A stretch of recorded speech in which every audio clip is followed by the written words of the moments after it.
اللهم اجعل عملي كله صالحا واجعله لوجهك خالصا ولا تجعل لأحد فيه شيئا. اللهم اجعل عملي كله صالحا واجعله لوجهك خالصا ولا تجعل لأحد فيه شيئا. اللهم اجعل عملي كله صالحا واجعله لوجهك خالصا ولا تجعل لأحد فيه شيئا.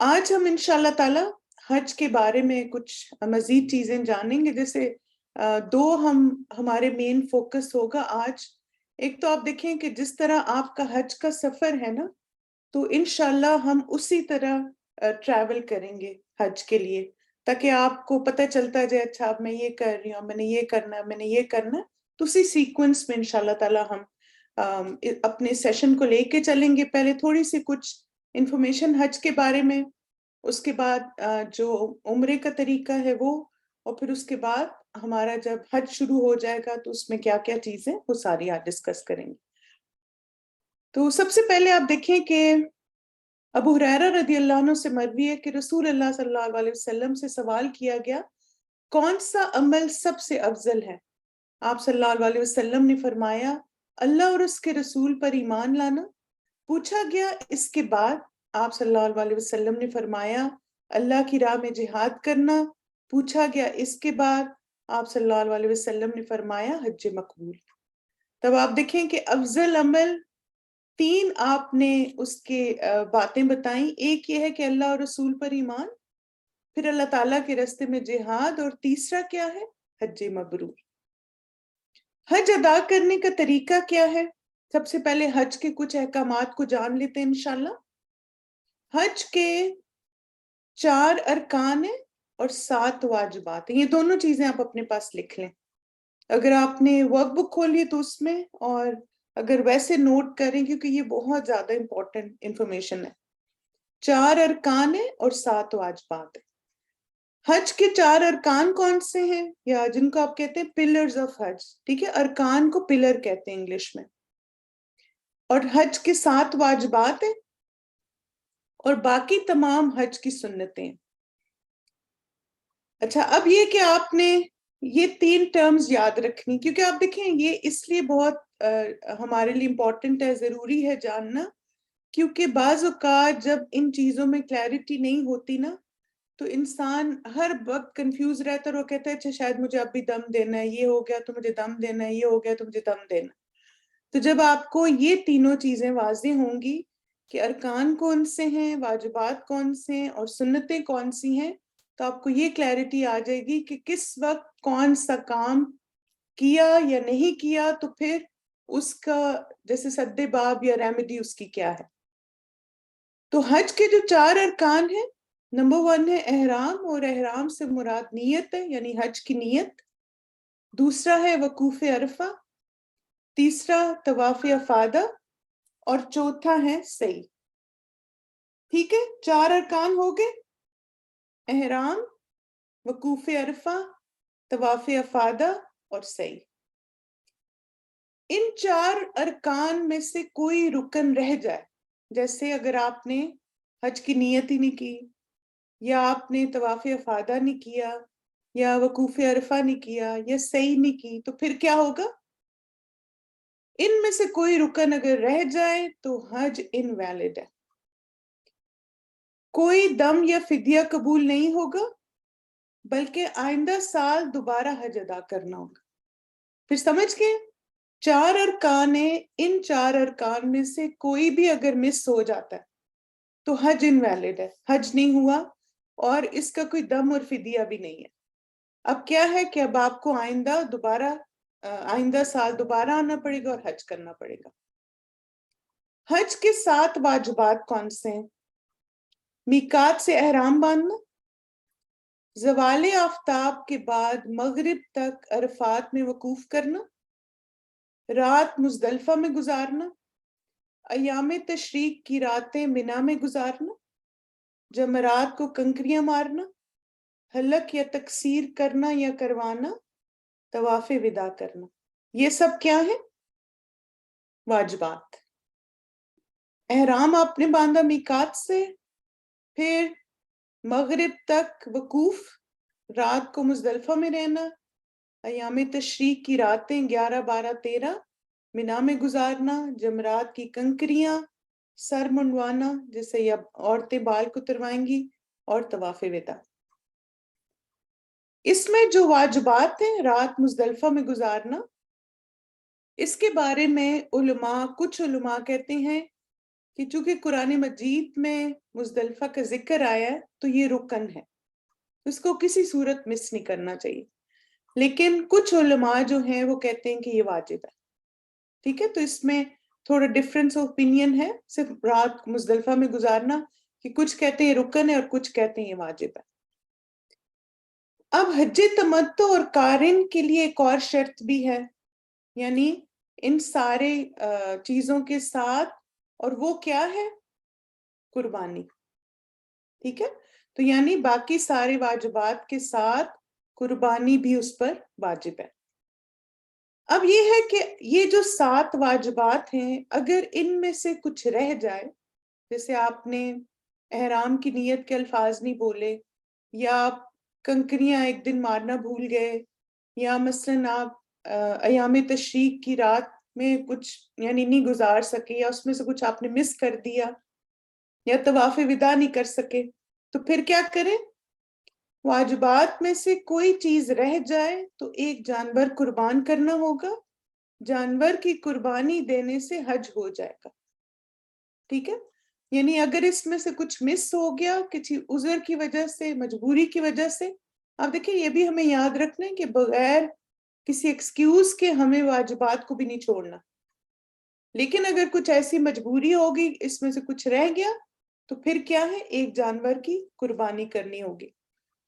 اچھا، اگر کوئی جانور قربان کرنے کی طاقت نہ رکھے تو 10 دن کے روزے رکھے گا، 3 حج کے دنوں میں اور 7 حج سے واپس آ کر اپنے گھر میں. اور یہ 7 روزے مسلسل بھی رکھے جا سکتے ہیں اور ایک ایک کر کے بھی رکھا جا سکتا ہے، دونوں طرح اجازت ہے. تو اب اگر واجبات میں سے کچھ رہ گیا تو آپشن 1 کیا ہے جو افضل ہے؟ کیا کریں؟ چلیے جلدی سے بتائیں تاکہ مجھے پتا چلے آپ کو سمجھ آ رہی ہے. شاباش. ایک جانور کی قربانی کریں، اور اگر کوئی قربانی کرنے کی طاقت نہ رکھتا ہو تو پھر 7 حج سے واپس آ کر اپنے گھر میں روزے رکھے گا، اور 3 حج کے دنوں میں یا حج کے مہینوں میں. ٹھیک ہے، پھر اب آپ دیکھیں کہ حج کی سنتیں کیا ہیں. طواف قدوم، یعنی جو جا کے پہلا طواف کیا جاتا ہے. 8ویں ذی الحج کو منا میں رات بسر کرنا. دایاں کندھا ننگا کرنا، یعنی یہ صرف مردوں کے لیے ازدبا جسے کہتے ہیں. پھر 3 چکر طواف میں دوڑتے ہوئے لگانا. حجر اسود کو بوسہ دینا. صفا اور مروہ کے اوپر چڑھنا، یعنی ویسے اونچائی پہ نا تھوڑی سی ایلیویشن ہے تو وہاں کلوز جتنا جا سکتے ہیں جائیں. اسی طرح جو مختلف اذکار ہیں، آیات ہیں اور دعائیں جو ہم طواف اور سعی اور حج کے دوران جو پڑھتے ہیں تو وہ سب سنتوں میں آتی ہیں. اب یہ ہے کہ اگر کوئی سنت رہ جائے، یعنی یہ ساری سنتیں ہیں، جیسے آپ طواف قدوم نہیں کیا، یا آپ ذی الحج یعنی 8 ذی الحج کے بجائے آپ سیدھے 9 ذی الحج کو عرفہ پہنچ گئے، یا مثلاً مرد جو ہیں وہ جب طواف کر رہے تھے تو نماز کا وقت آ گیا، اس کے بعد بھول ہی گئے کندھا ننگا کرنا اپنا، یا مثلاً کوئی تکلیف بیماری تھی تو دوڑ کے چکر نہیں لگا سکے، رش کی وجہ سے حجر اسود کو بوسہ نہیں دے سکے، یا صفا مروہ میں ویل چیئر پہ تھے تو اوپر تک نہیں جا سکے. جیسے آپ دیکھیں جب آپ خود ویل چیئر چلاتے ہیں، خود جب پیدل صحیح کر رہے ہوتے ہیں تو آپ تو دور تک جا سکتے ہیں نا جہاں تک صفا ہے اور مروہ ہے. لیکن اگر آپ ویل چیئر پہ یا اسکوٹر پہ ہوتے ہیں تو اس میں تو وہ ایک آپ کو ٹرن کرنا پڑتا ہے، اگر کوئی پش کر رہا ہے تو وہ اونچا وہاں تک نہیں لے کے جاتے. تو اگر ان میں سے کچھ رہ جائے تو کوئی فدیہ نہیں ہے، مگر فضیلت کے درجے میں کمی ہو جاتی. اب دیکھیے جب ہم گھر سے حج کے لیے نکلے نا تو ہمیں کیا نیت کر کے نکلنا ہے کہ ہم انشاءاللہ قرآن اور سنت کے مطابق حج کریں گے. ہم سارے ارکان، واجبات اور سنتوں کو پورا کریں گے. لیکن آپ دیکھیں چونکہ ہم انسان ہیں، کچھ مجبوری اور کچھ پریشانی آ جاتی ہیں جس کی وجہ سے اگر کچھ ہو جاتا ہے تو ہمیں یہ بھی پتا ہونا چاہیے کہ اب مجھے کرنا کیا، بجائے اس کی کہ انسان پریشان ہو کر اس وقت بیٹھا رہے. پھر اس کے بعد ہم اپنے حج کا آغاز کرتے ہیں عمرہ سے. عمرے کی فضیلت کیا ہے؟ اس کے بہت سارے فضائل ہیں، چونکہ وقت کم ہے اور کانٹینٹ کافی سارا ہے، تو صرف میں کچھ چیزیں کوئکلی آپ کو اس کے فضائل میں بتا دوں گی۔ ایک تو آپ دیکھیں کہ قرآن میں حج کے ساتھ عمرے کا ذکر ہے، کل بھی ہم نے وہ آیت پڑھی تھی، وَأَتِمُّ الْحَجَّ وَالْعُمْرَةَ لِلَّهِ۔ پھر اسی طرح عمرہ گناہوں کے کفارے کا سبب بنتا ہے، یعنی جب ایک انسان اللہ تعالیٰ کے گھر جاتا ہے اور عمرہ کرتا ہے تو کیا کرتا ہے وہ، اگر اسے کچھ گناہ غلطیاں سرزد ہو جاتی ہیں تو وہ عمرہ کرنا اس کے گناہوں کے کفارے کا، گناہوں کی بخشش کا سبب بنتا ہے۔ اسی طرح پے در پہ حج اور عمرے کرنا فقر کو دور کرتے ہیں، کیونکہ آپ دیکھیں انسان اپنے مال کا کچھ حصہ لگا کے اللہ کے گھر جاتا ہے تو اللہ تعالیٰ اس کے مال میں برکت دیتے ہیں، اس کے فائنینشیل کرائسس اس کے ختم ہوتے ہیں، وہاں جا کے وہ دعائیں مانگتا ہے، اللہ تعالیٰ رزق کشادہ کرتے ہیں۔ تو کبھی یہ نہ سوچیں کہ اچھا اتنا اب جائیں، اتنے پیسے لگیں گے، یہ ہوگا وہ ہوگا۔ آپ سوچیں کہ آپ اللہ کے راستے میں پیسے لگا رہے ہیں اور انشاءاللہ اس سے آپ کے رزق میں اور برکت ہوگی۔ پھر اسی طرح عمرے کا اجر انسان کی مشقت کے برابر ہے، یہ بھی بڑی زبردست بات ہے۔ یعنی کچھ لوگوں کے لیے ماشاءاللہ واک کرنا، طواف کرنا، پاؤں پہ صحیح کرنا کوئی مشکل نہیں ہوتی، ماشاءاللہ اتنے ایکٹیو اور ہیلدی ہوتے ہیں، مگر آپ دیکھیں کچھ لوگ بہت آرام سے چلتے ہیں، ان کو گھٹنوں میں تکلیف ہوتی ہے، بعض کو پاؤں میں تکلیف ہوتی ہے، کمر کی تکلیف ہوتی ہے، لیکن پھر بھی اللہ کے گھر جانے کا اتنا شوق ہوتا ہے کہ کوشش کرتے ہیں۔ تو پھر آپ سوچیں کہ جو جتنی کوشش کرتا ہے نا، جو جتنا زیادہ اس میں وقت لگاتا ہے اتنا اس کا اجر ہے۔ اچھا، اس میں نا ایک پوائنٹ استاذہ نے بھی بہت اچھا بتایا، انہوں نے کہا کہ بعض دفعہ یہ ہوتا ہے کہ بہت رش ہوتا ہے اور آپ آہستہ آہستہ چلتے ہیں رش کی وجہ سے، تو بالکل بھی اس وقت نہ پریشان نہ ہو کہ اب کیا اتنے لوگ سلو چل رہے ہیں، مجھے جلدی چلنا ہے۔ آپ سوچیں اتنا زیادہ وقت گزار رہے ہیں وہاں پہ، ایک مشکل ہے مگر اتنا زیادہ اجر ہے آپ کا۔ اسی طرح بعض دفعہ ویل چیئر پہ آپ کو ٹائم لگ رہا ہوتا ہے، دیر ہو رہی ہوتی، تب بھی سوچا کریں کہ چلو زیادہ ٹائم مل گیا، اگر سلو بھی ویل چیئر چل رہی ہے تو الحمدللہ زیادہ دعائیں مانگ لی، زیادہ تسبیحات کر لی۔ تو یہ سوچیں کہ جتنا زیادہ وقت لگائیں گے اتنا زیادہ آپ کا اجر ہے، تو اس میں کبھی بھی پریشان نہ ہو کہ اب رش اتباز ہو، آپ کو صرف جیسے ایک چکر سے دوسرے چکر میں پہنچنے تک ڈبل ٹائم لگ جاتا ہے کراؤڈ کی وجہ سے، تو اس وقت نا بس اس طرح اپنے آپ کو پازیٹیو رکھیں۔ اور اسی طرح آپ دیکھیں کہ عمرہ ادا کرنے کے لیے کوئی مہینہ مقرر نہیں ہے، 12 مہینوں میں سے کسی بھی مہینے میں عمرہ کیا جا سکتا ہے۔ اب یہ کہ عمرہ ادا کیسے کریں، طریقہ کیا ہے؟ اب عمرے کے 3 ارکان ہیں، احرام، طواف اور سعی۔ حج کے کتنے ارکان تھے؟ 4، ٹھیک ہے؟ تو عمرے کے 3 ارکان، ٹھیک ہے؟ تو یہ آپ نے فرق دونوں کا یاد رکھنا ہے، مکس نہیں کرنا ان کو۔ عمرہ اور حج کا جو پہلا رکن ہے وہ احرام ہے۔ احرام کیا ہے؟ یہ بھی بڑا امپورٹنٹ ایک پوائنٹ ہے۔ اس سے مراد محض احرام کا لباس نہیں ہے، بلکہ دل کی نیت اور ارادہ مراد ہے۔ یعنی اگر کوئی بردر جو ہیں وہ 2 احرام کی چادریں پہن لیتے تو وہ ڈریس احرام نہیں ہے، اور اگر کوئی سسٹر گاؤن اور سکارف پہن لیتی ہیں تو ڈریس احرام نہیں ہے۔ احرام کیا ہے؟ آپ کی دل کا ارادہ اور نیت۔ آپ گھر سے نکل رہے ہیں تو کیا دل میں نیت اور ارادہ ہے کہ حج کرنے جا رہے ہیں نا، یہی ہوتا ہے نا۔ یعنی آپ دیکھیں آپ میں سے جتنے بھی لوگ حج کے لیے جا رہے ہیں، عمرے کے لیے جا رہے ہیں، تو آپ گھر سے سفر ہی اس نیت سے کر رہے ہیں نا، تو وہی آپ کا اصل میں احرام ہے۔ احرام سے مراد حج یا عمرہ کی نیت کرنا ہے۔ احرام صرف مخصوص لباس پہننے کا نام نہیں ہے۔ حاجی گھر سے نکلنے کے بعد میقات پر پہنچ کر احرام کی نیت کرے گا، یعنی وہ جو خاص الفاظ ہمیں کہنے وہ ہم میقات پہ جا کے کہیں گے، لیکن حج کی ادائیگی کی نیت، عمرے کی ادائیگی کی نیت، یہ تو گھر سے نکلتے وقت ہی ہمارے دل میں ہے۔ احرام کا لغوی یا لنگوسٹک ڈکشنری میننگ کیا ہے؟ احرام کا لغوی معنی ہے حرمت میں داخل ہونا، یعنی کسی محترم چیز میں داخل ہونا. اور امپلیمنٹڈ میننگ کیا ہے اصطلاحی یا شرعی؟ احرام کا شرعی معنی ہے کہ اپنے لیے بعض ایسی چیزوں کو حرام کرنا جو عام حالات میں حلال یا مباح ہوتی ہیں. اچھا یہ بتائیں کہ ایسے ملتا جلتا عمل ہم ایک اور بھی کرتے ہیں سال میں ایک دفعہ، اس میں بھی حلال چیزوں سے اپنے آپ کو روکتے ہیں. ویری گڈ، ماشاء اللہ. رمضان میں، رمضان امساک کا کیا مطلب ہے؟ کہ سحری سے لے کر افطار کے وقت تک کھانے پینے سے اور کچھ اور کاموں سے اپنے آپ کو روک کے رکھنا. تو آپ دیکھیں احرام بالکل ویسا ہی ہے کہ ویسے تو وہ چیزیں حلال ہیں عام دنوں میں، لیکن جب ہم احرام کا ڈریس پہن لیتے ہیں تو اس کے بعد یا احرام کی نیت جب کر لیتے ہیں تو اس کے بعد ہمیں وہ کام نہیں کرنے جو کل ہم کور کر چکے.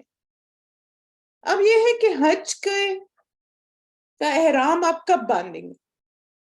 حج کا جو احرام ہے وہ یہ 3 مہینے ہیں. آپ شوال میں احرام باندھ سکتے ہیں، جیسے آپ دیکھیں پاکستان وغیرہ سے جو فلائٹس جاتی ہیں بعض 40 دن پہلے چلی جاتی ہیں، تو شوال کے اینڈ میں، اور پھر یا جیسے ذوالقعدہ کے بالکل شروع میں. تو شوال میں احرام باندھ کے اور پھر آپ اپنا سفر شروع کر سکتے ہیں ذوالقعدہ میں یا ذوالحجہ میں. ٹھیک ہے، تو یعنی یہ 3 حج کے مہینے ہیں. رمضان میں آپ حج کا احرام نہیں پہن سکتے، ٹھیک ہے، اور نہ ہی ذی الحج کے بعد آپ پہن سکتے. ان 3 مہینوں میں آپ حج کا احرام پہنیں گے، کیونکہ اللہ سبحانہ تعالیٰ نے قرآن مجید میں فرمایا الحج اشہر معلومات، حج کے مہینے معلوم ہیں. اور ابن عباس رضی اللہ عنہما فرماتے ہیں کہ سنت یہ ہے کہ حج کا احرام صرف حج کے مہینوں میں ہی باندھیں، جو کہ شوال، ذوالقعدہ اور ذوالحجہ ہے. پھر اس کے بعد آپ دیکھیں کہ ذوالحجہ میں پورا مہینہ جو ہے وہ حج کے دن نہیں ہے، بلکہ 1 سے 10 تک. ٹھیک ہے، یعنی 1 سے 10 تک میکسیمم ریچولز ہم حج کے ادا کر لیتے ہیں، اور اس کے بعد 11 سے 13 تک ہمارا ایام تشریق کے دن ہوتے ہیں. لیکن دن کون سے ہیں؟ 1 سے 10 اور پھر اس کے بعد ایام تشریق. میقات جو ہے اس کی 2 اقسام ہیں. اب کیونکہ میقات کا لفظ آپ بار بار سن رہے ہیں تو تھوڑا یہ بھی کلیئر ہو جائے. میقات زمانیہ اور المکانیہ. زمانیہ کا کیا مطلب ہے؟ وہ وقت جس کے اندر اندر حج کا احرام باندھا جا سکتا ہے، وہ جو 3 مہینے. اور پھر مکانیہ کیا ہے؟ وہ جگہ جہاں سے حج یا عمرے کے لیے احرام باندھا جا سکتا ہے. ٹھیک ہے، تو زمانیہ کیا ہوگا؟ یہ جو 3 مہینے شوال، ذوالقعدہ، ذوالحجہ. اور مکانیہ کیا ہے؟ جو نبی صلی اللہ علیہ وسلم نے ہمیں یہ 5 میقات بتا دیے: ذوالحلیفہ، جوفہ، ذات العرق، کرن المنازل اور یلملم. تب آپ دیکھیں کہ یہ ہمارے مواقیت ہیں حج کے، یعنی زمانی کون سے؟ شوال، ذوالقعدہ، ذوالحجہ، اور پھر یہ ہمارے سارے مکانی ہے. ٹھیک ہے، اب اس کی دلیل ہمیں حدیث میں بھی ملتی ہے کہ رسول اللہ صلی اللہ علیہ وسلم نے مدینہ والوں کے لیے ذوالحلیفہ کو میقات مقرر کیا، شام والوں کے لیے جوفہ، نجد والوں کے لیے کرن المنازل اور یمن والوں کے لیے یلملم. یہ میقات ان ملک والوں کے ہیں اور ان لوگوں کے لیے بھی جو ان ملکوں سے گزر کر حرم میں داخل ہوں اور حج یا عمرہ کا ارادہ رکھتے ہوں. لیکن جو لوگ میقات کے اندر رہتے ہوں، یہاں تک کہ مکہ کے لوگ، تو وہ احرام مکہ ہی سے باندھیں گے. ٹھیک ہے، تو یہ آپ دیکھیں 5 احرام ہیں، 5 میقات ہیں. تب آپ دیکھیے کہ جیسے کوئی بھی آپ نے انٹری پوائنٹ لیا ہے تو وہاں سے اس سے پہلے آپ نے پھر احرام کی نیت کے الفاظ دہرانے. اچھا اب یہ بتائیں کہ اگر جہاز میقات کے کسی مقام سے نہ گزرے، یعنی وہ فرض کریں یہاں سے آ گیا، ادھر سے نہیں، یا یہاں کہیں سے نہیں، بیچ میں سے کہیں آ گیا، تو پھر کیا کریں گے یہ بتائیں؟ ایسی پاسبلٹی ہے نا کہ آپ جس راستے سے انٹر ہو رہے راستے میں کوئی میقات ہی نہ آئے، ویری گڈ ماشاءاللہ, اللہ مبارک. قریبی میقات کا اندازہ کریں. ٹھیک ہے, جیسے آپ دیکھیں بالکل ماشاءاللہ بالکل آپ کے صحیح آنسر ہیں. جیسے فرض کریں کہ آپ یہاں سے انٹر ہو رہے ہیں تو اس جگہ سے اگر ذوالحلیفہ قریب ہے تو پھر آپ اس کے قریب, یعنی پھر آپ تھوڑا سا گیس کر کے اندازہ کر کے پھر آپ اس حساب سے احرام کی دعا مانگیں گے. ٹھیک ہے, تو جو بھی کلوز ہے تو وہ پھر دیکھ لیں. آج کل تو آپ دیکھیں کہ میپس وغیرہ کے ساتھ کچھ بھی مشکل نہیں ہے الحمدللہ, اور یوزلی جو لوگ ٹور آپریٹرز ہوتے ہیں حج اور عمرے کے تو ان سب کو یہ باتیں پتہ ہوتی ہیں, لیکن ہمیں بھی مسئلہ معلوم ہونا چاہیے. اچھا, اب یہ ہے کہ اگر کوئی شخص بھول کر احرام پہنے بغیر میقات سے گزر جائے, یہاں پہ نا احرام سے مراد جو ڈریس ہے احرام کا, جیسے آپ دیکھیں مثلاً آپ نے غلطی سے اپنے چیکڈ بیگ میں احرام ڈال دیا, یا آپ کے جو حج گروپ لیڈر تھے انہوں نے کہا تھا ہم آپ کو احرام دیں گے جب ہم سٹاپ اوور پہ ملیں گے, اور وہ احرام بلانا ہی بھول گیا آپ کے لیے. تو اب آپ دیکھیں کہ ایسی سچویشن میں پھر آپ کیا کریں گے؟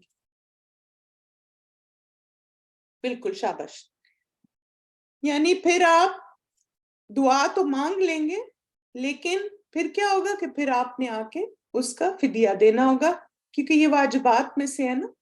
ٹھیک ہے, اچھا یہ بتائیں کہ کیا یہ جائز ہے کہ اپنے گھر سے احرام کی چادریں پہن کے لیے مکہ کے لیے روانہ ہوا جائے, یعنی کوئی گھر سے ہی احرام پہن لے کیونکہ ان کی نان سٹاپ فلائٹ ہے سعودیہ کی؟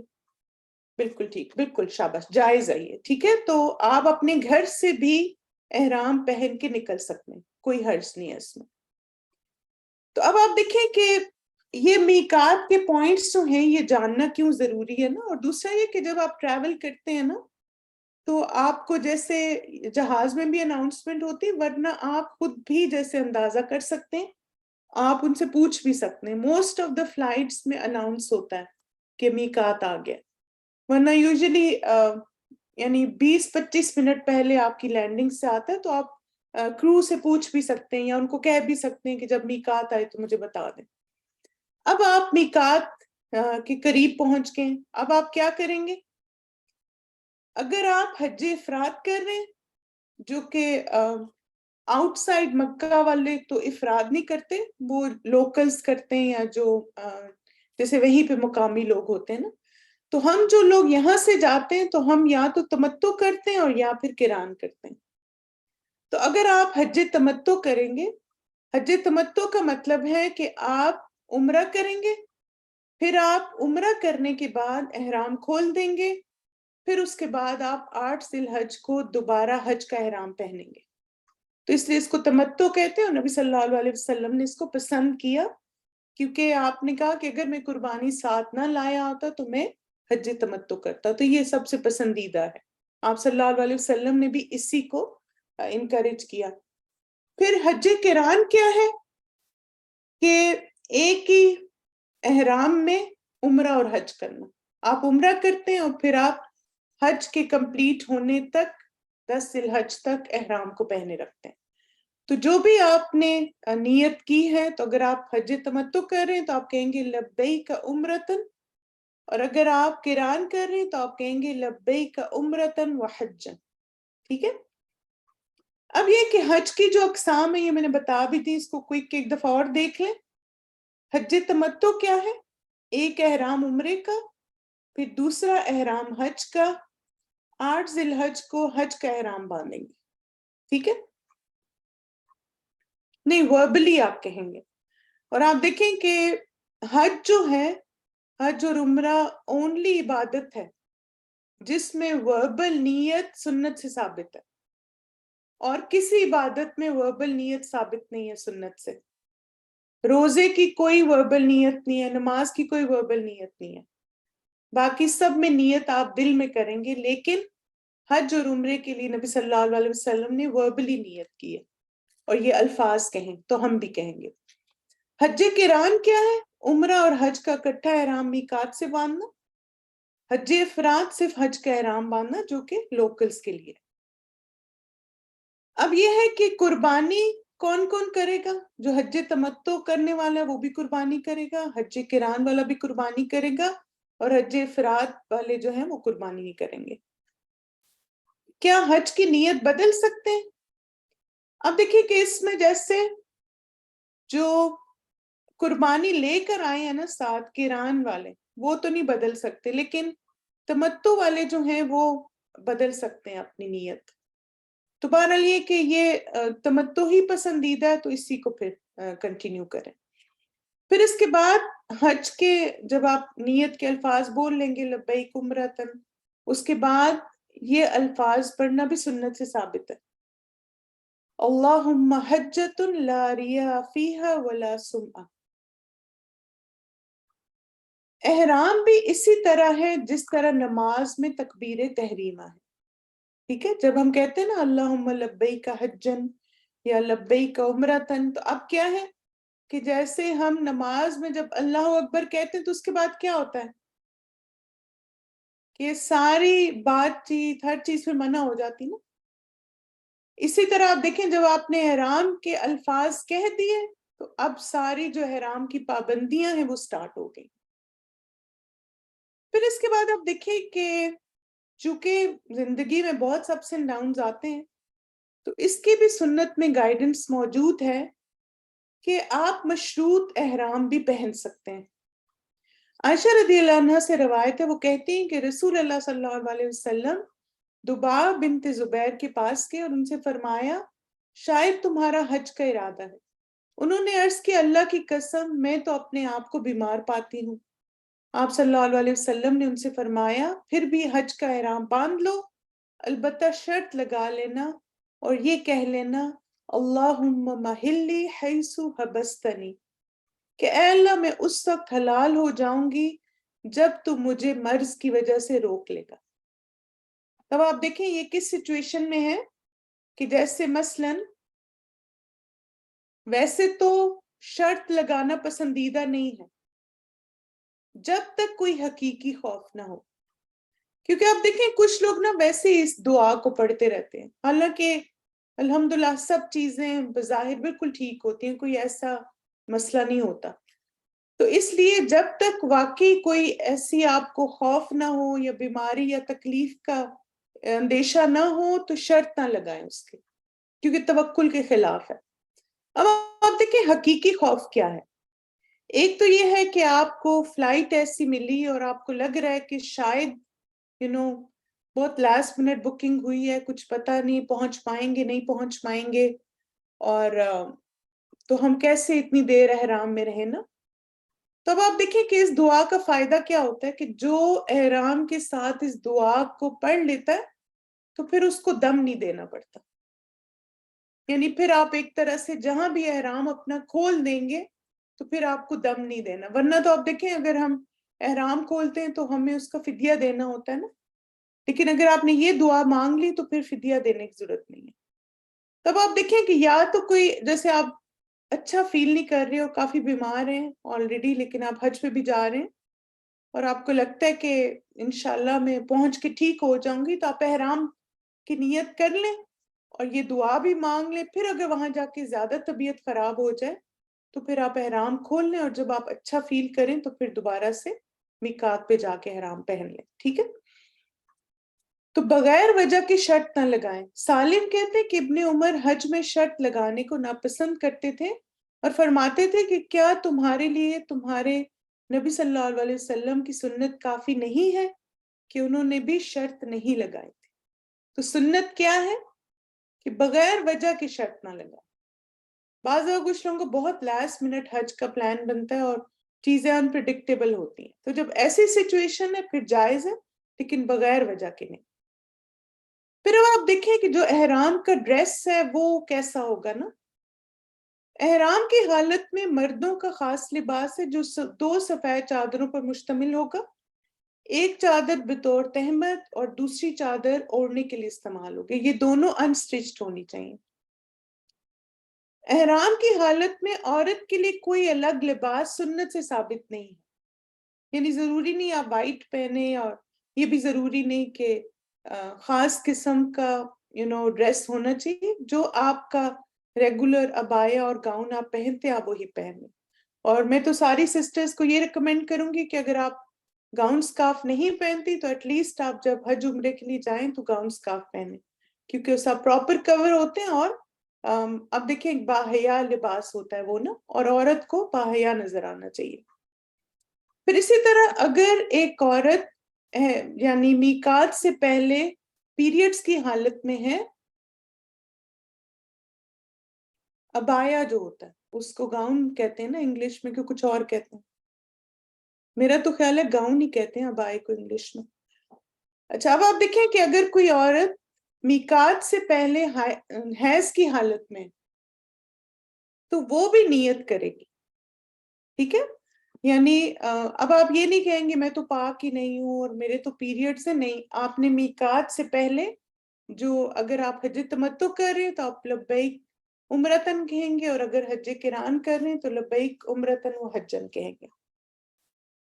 پھر اس کے بعد آپ جیسے ہی آپ نے نیت کے الفاظ کہے, یعنی اب آپ میقات سے گزر گئے, اب آپ نے تلبیہ پڑھنا شروع کر دینا.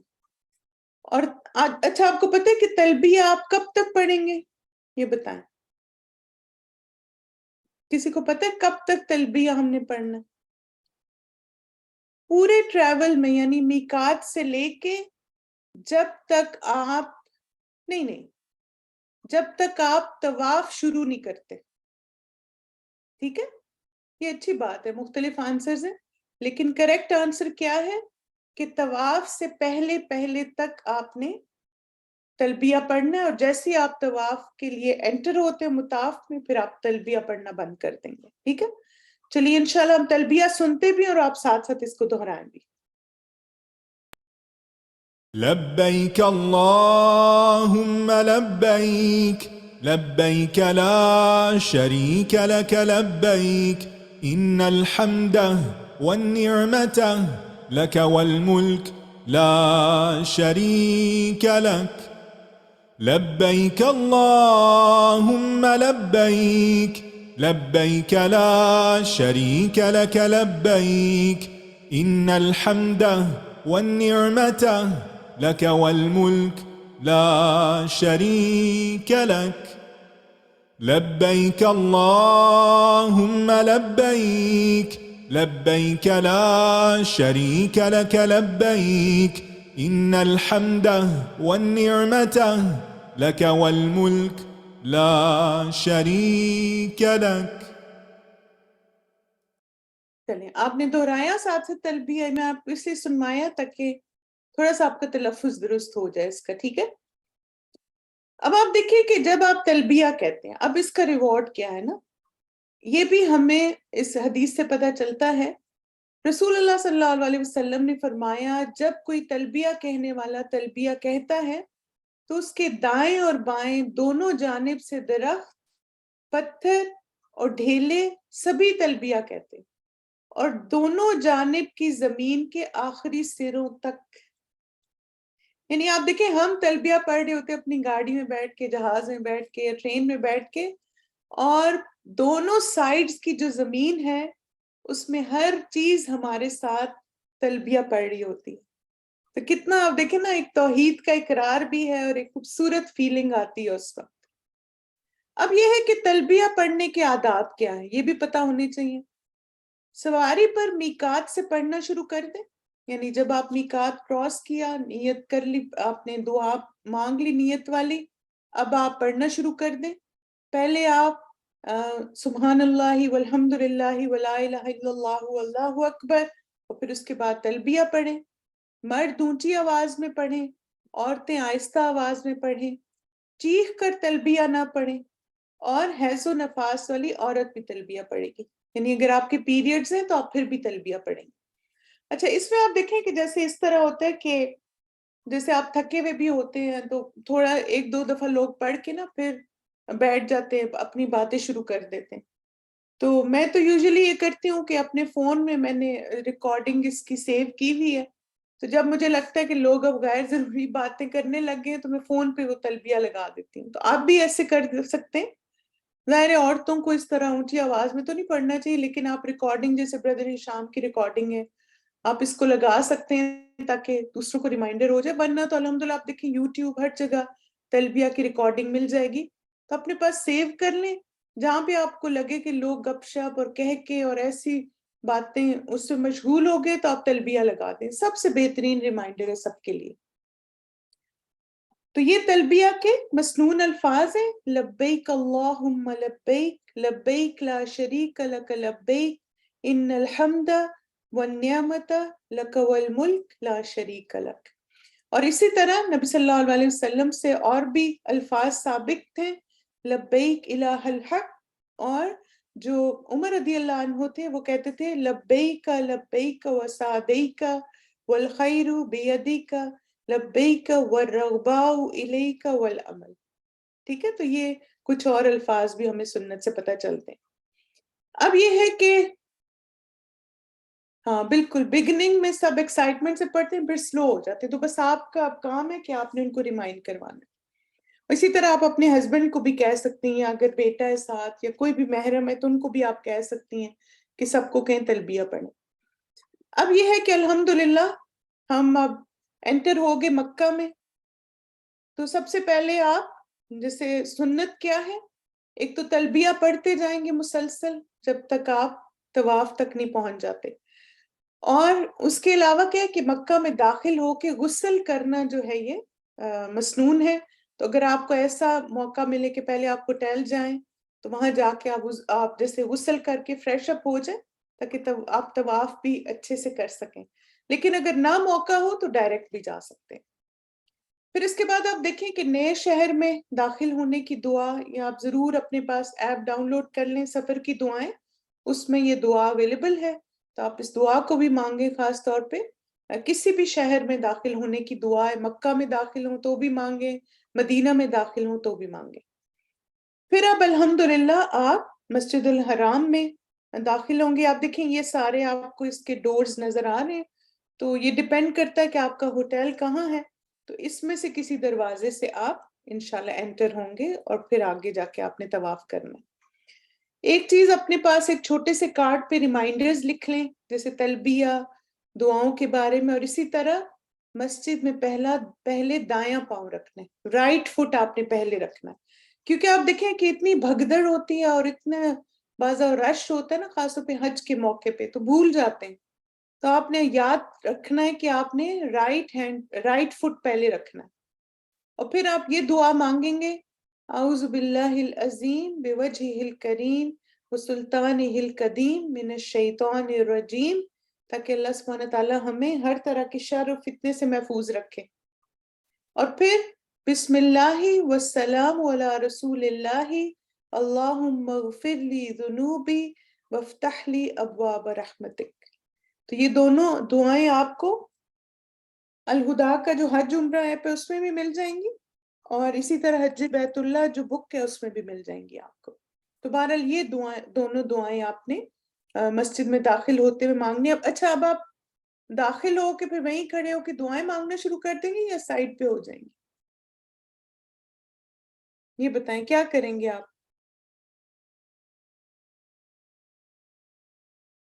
سائڈ پہ ہوگے۔ آپ دیکھیں ہمیں کسی کا راستہ نہیں روکنا، کسی کا راستہ بلاک نہیں کرنا، ٹھیک ہے؟ یعنی آپ مسجد میں پہلے رائٹ فٹ رکھ کے داخل ہو جاؤ، پھر تھوڑا سا سائڈ پہ کھڑے ہو کے ساری دعائیں مانگ لیں، پھر آگے چلتے جائیں، اور پھر اس کے بعد یہ دعائیں مانگ کے اگین آپ نے تلبیہ پڑھنا شروع کر دینا ہے۔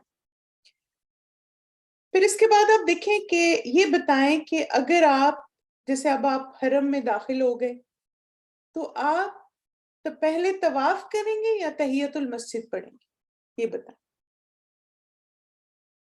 شاباش، ویری گڈ۔ اس میں آپ دیکھیں کہ دونوں یہ ڈیپینڈ بھی کرتا ہے کہ جیسے مثلا ایک تو ہوتا ہے نا کہ ہم جاتے ہیں تو عمرہ ہم نے کرنا ہوتا ہے، ابھی تو ہم عمرہ کریں گے نا انشاءاللہ، لیکن یہ کہ ویسے آپ اگر کسی نماز کے لیے جا رہے ہیں تب بھی آپ دیکھیے کہ پسندیدہ کیا ہے کہ آپ جا کے طواف کریں، لیکن چونکہ اب رش بہت زیادہ ہوتا ہے، بعض دفعہ نماز کے لیے آپ کے پاس بہت کم ٹائم ہے، فار ایگزامپل آدھے گھنٹے بعد نماز ہے تو طواف کے لیے جانا وہاں آپ کو زیادہ ٹائم چاہیے، تو پھر اس صورت میں اگر آپ کو لگتا ہے کہ وقت کم ہے اور شاید نماز یہ نہ مجھے جگہ نہ ملے اور وہاں نہ میں پڑھ سکوں، تو میں ایسے کروں گی کہ میں بعد میں طواف کر لوں گی، تو ایسا کیا جا سکتا ہے۔ اس صورت میں آپ تحیت المسجد پڑھ لیں، لیکن اگر آپ ڈائریکٹ جا کے، اگر آپ کے پاس انف ٹائم ہے کہ آپ طواف کر کے بعد میں ساتھ ہی نماز بھی پڑھ لیں، تو یہ سب سے آئیڈیل ہے، ٹھیک ہے؟ تو یہ سچویشن پہ ڈیپینڈ کرتا ہے۔ تو آپ دیکھیں وہی بات ہے کہ یہ سنت بھی ہے اور پسندیدہ بھی ہے۔ عمرے کا آغاز جو ہے وہ ہم طواف سے کریں گے انشاءاللہ۔ طواف کیا ہے؟ ایک تو یہ آپ دیکھیں عمرے کا رکن ہے۔ طواف عمرے کے ارکان میں سے ایک رکن ہے جس کے بغیر عمرہ مکمل نہیں ہوتا۔ طواف سے مراد ہے بیت اللہ کے گرد 7 چکر لگانا، جو حجر اسود سے شروع ہو کر حجر اسود پر ختم ہوتے ہیں، ٹھیک ہے؟ یہ اینٹی کلاک وائز ہم 7 چکر لگاتے ہیں۔ اب آپ دیکھیں جیسے یہ ہمارا حجر اسود ہے یہاں پر، ٹھیک ہے، اور یہ حتیم ہے، تو اب آپ اس کو اینٹی کلاک چلیں گے، اس طرح نہیں چلیں گے، آپ یوں جائیں گے، اس طرح آپ ایک راؤنڈ کمپلیٹ کریں گے، پھر دوسرا راؤنڈ کمپلیٹ کریں گے، پھر تیسرا کریں گے، ٹھیک ہے؟ طواف جو ہے اس کی 5 اقسام ہیں، یہ بھی آپ کو پتہ ہونی چاہیے۔ طواف القدوم اور طواف العمرہ۔ اب آپ دیکھیں چونکہ ہم عمرے سے ہی آغاز کر رہے ہیں اس کا، تو اس لیے ہمارا طواف القدوم اور عمرہ ایک ہی ہو جائے گا، یعنی جو پہلا آپ کا طواف ہے نا عمرے کا، وہی آپ کا قدوم بھی ہوگا۔ لیکن جو حج افراد والے ہیں چونکہ انہوں نے عمرہ نہیں کرنا ہوتا، تو وہ صرف جیسے طواف قدوم کرتے ہیں پھر وہیں سے مینا میں چلے جاتے ہیں۔ لیکن جو حج قران کر رہے ہیں یا حج تمتع کر رہے ہیں، تو چونکہ وہ پہلے عمرہ کرتے ہیں تو ان کا جو پہلا طواف ہے وہی عمرہ اور قدوم دونوں کو کور کر لے گا۔ پھر اس کے بعد ہے طواف الافادہ، اور اس کو طواف زیارہ بھی کہتے ہیں، اس کے 2 نام ہیں، شاید آپ کچھ بکس میں زیارہ بھی پڑھیں۔ تو یہ کون سا طواف ہے؟ جو کہ حج کا رکن ہے، وہ ہم جیسے 10 ذی الحج کو کریں گے، ٹھیک ہے، طواف افاضہ۔ پھر اس کے بعد طواف الوداع ہے، اور یہ کون سا طواف ہے؟ جو کہ حج مکمل ہونے کے بعد یعنی مکہ ایگزٹ کرنے سے پہلے جو طواف کرتے ہیں وہ طواف وداع ہوتا ہے۔ اچھا اب دیکھیں ایک چیز جو یہاں پر امپورٹنٹ ہے آپ سب کے لیے، تاکہ آپ دوسروں کو بھی ایجوکیٹ کریں، ماشاءاللہ اللہ مبارک، آپ سب سیکھتے ہیں اور دوسروں کو بھی بتاتے ہیں۔ طواف وداع جو ہے نا یہ صرف حج کے بعد ہوتا ہے، عمرے کے بعد نہیں ہوتا۔ کیونکہ میں نے اس دن میں کسی سے بات کر رہی تھی تو وہ مکہ میں تھی، تو کہتی ہیں کہ وہ عمرہ کرنے گئی نہیں تھی، تو انہوں نے مجھے کہا کہ بس ابھی میں طواف وداع کر کے آئی۔ تو میں نے کہا کہ طواف وداع تو حج کے بعد ہوتا ہے، تو کہتی ہیں اچھا مجھے نہیں پتا تھا۔ تو اس لیے آپ دیکھیں یہ بھی ہمیں پتا ہونا چاہیے کہ یہ افادہ اور وداع جو ہیں یہ صرف حج کے دوران ہے۔ پھر اس کے بعد طواف النفل۔ نفل طواف کون سا ہے؟ یعنی جو any time of the day آپ حرم میں جا کے طواف کر سکتے ہیں، فجر سے پہلے چلے جائیں، تہجد کے وقت چلے جائیں، جب بھی آپ کا دل کرے، جب موقع ملے زیادہ سے زیادہ طواف کریں، ٹھیک ہے؟ تو وہ اینی ٹائم جو طواف کیا جاتا ہے۔ تو مکہ داخل ہونے کے بعد پہلا طواف جو ہے وہ طواف قدوم ہوتا ہے، یہ طواف مسنون ہے، واجب نہیں ہے۔ اب آپ دیکھیں کہ طواف کا طریقہ کیا ہے۔ آپ وضو کریں سب سے پہلے، ظاہر کر کے آپ انشاءاللہ آئیں گے حرم میں۔ طواف کے آغاز سے پہلے تلبیہ کہنا بند کر دیں، اب یہاں پہ آپ سٹاپ ہو جائیں گے، تلبیہ کہنا تب تک پڑھتے رہیں گے۔ استباء کریں یعنی صرف آدمیوں کے لیے، یعنی آپ نے جو شولڈر کو نیکڈ کرنا ہے۔ حجر اسود کے استلام سے آغاز کریں۔ استلام جو ہے نا وہ 3 طرح کا ہوتا ہے، ایک ہے کہ حجر اسود کو بوسہ دینا، 2 ہے حجر اسود کو ہاتھ لگانا، اور 3 ہے حجر اسود کی طرف اشارہ کرنا۔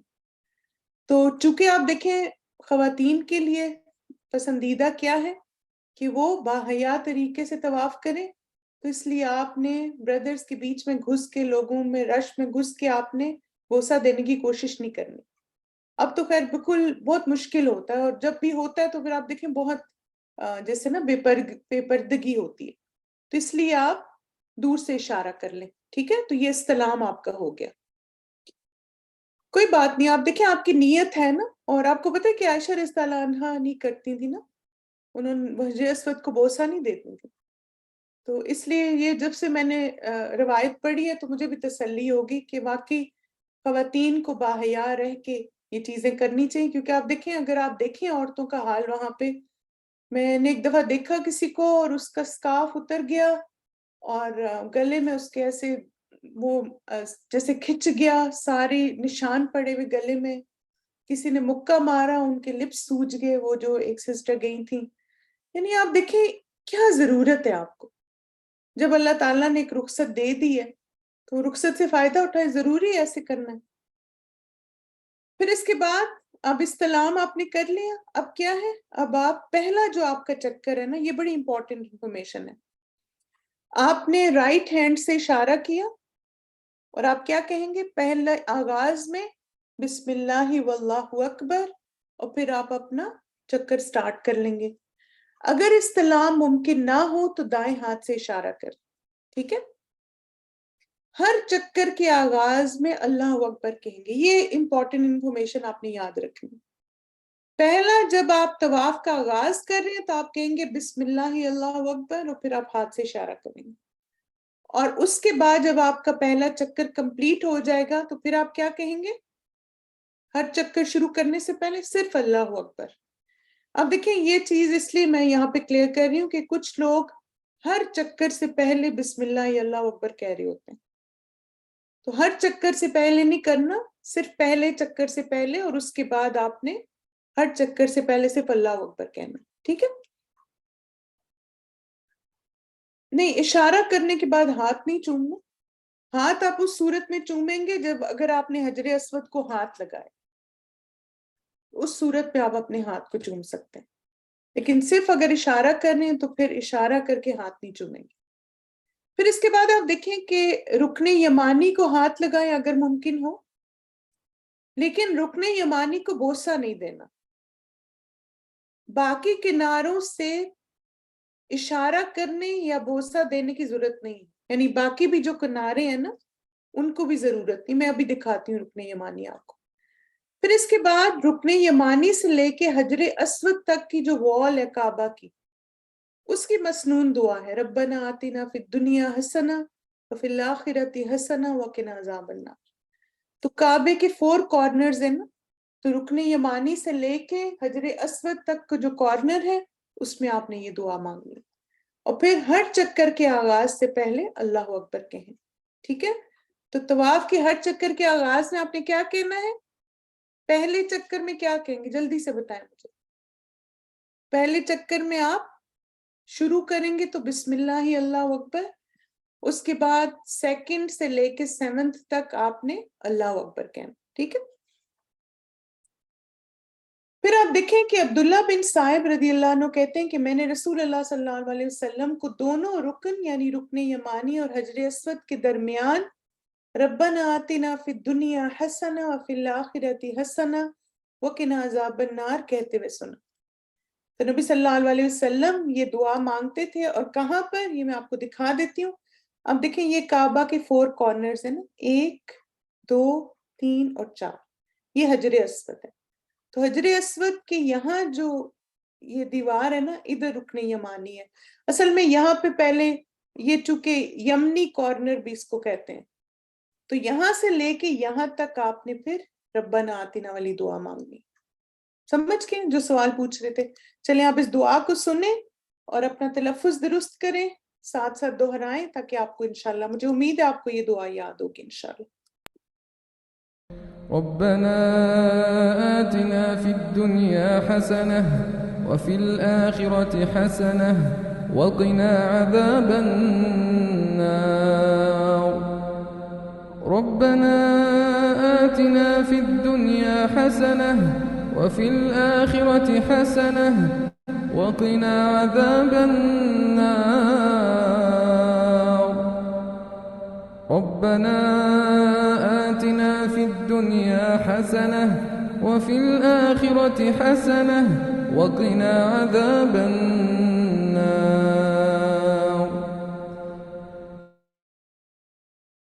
اچھا ایک پوائنٹ یہاں بتائیں کہ کیا یہ دعا، یہ اپنی حدیث بھی دیکھ لی نا، تو کیا یہ دعا اونچی آواز میں پڑھنی چاہیے یا بس دل میں پڑھنی چاہیے؟ عورتیں جو ہے نا وہ جو بھی پڑھیں نا تو بس دھیمی آواز. اگر آپ کو لگتا ہے کہ آپ ڈسٹریکٹ ہو جائیں گے دل میں ایسے پڑھنے سے تو آپ جیسے تھوڑا منہ ہلا سکتے ہیں لیکن بہت اونچی آواز میں نہیں پڑھنی. جیسے آپ دیکھیں وہاں پہ نہیں، آدمیوں کے لیے بھی ضروری نہیں.